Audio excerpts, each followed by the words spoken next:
I know for sure I'm not the only one who has experienced toxic, abusive relationships while at the same time struggling with emotional and binge eating.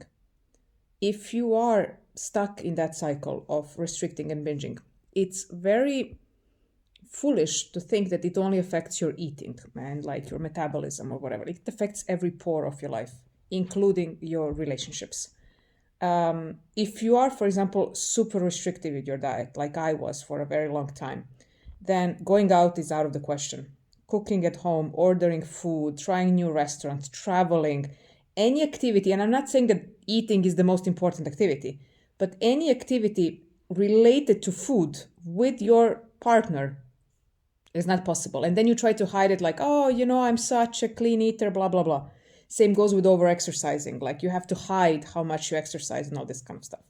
But if you are in a binge phase, for example, then you're like, can you please go to sleep so I can binge, or like get out of my apartment so I can binge, or like, no, I'm actually not sick, I want to binge tonight. Like you are living a little bit of a double life if you get deep into the problem of restricting and binging. So it does affect the communication and just overall the feel that you have a relationship with that person. It's more like I have a relationship with you, and then also I have my relationship with my food, which is a separate topic.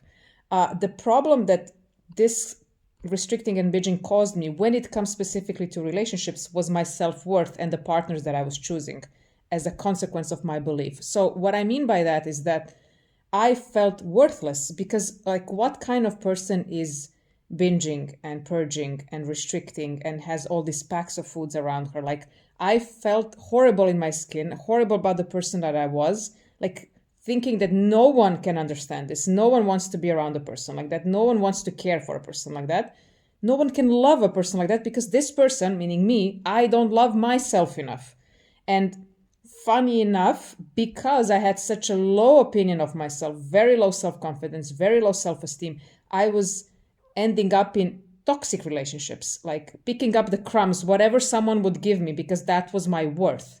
Not like, oh, you deserve a loving, committed relationship. It's like, you are worthless, therefore we're giving you just a bit of, relationships and a bit of love and some crumbs. You're going to be the side piece. You're not going to be the leading lady here.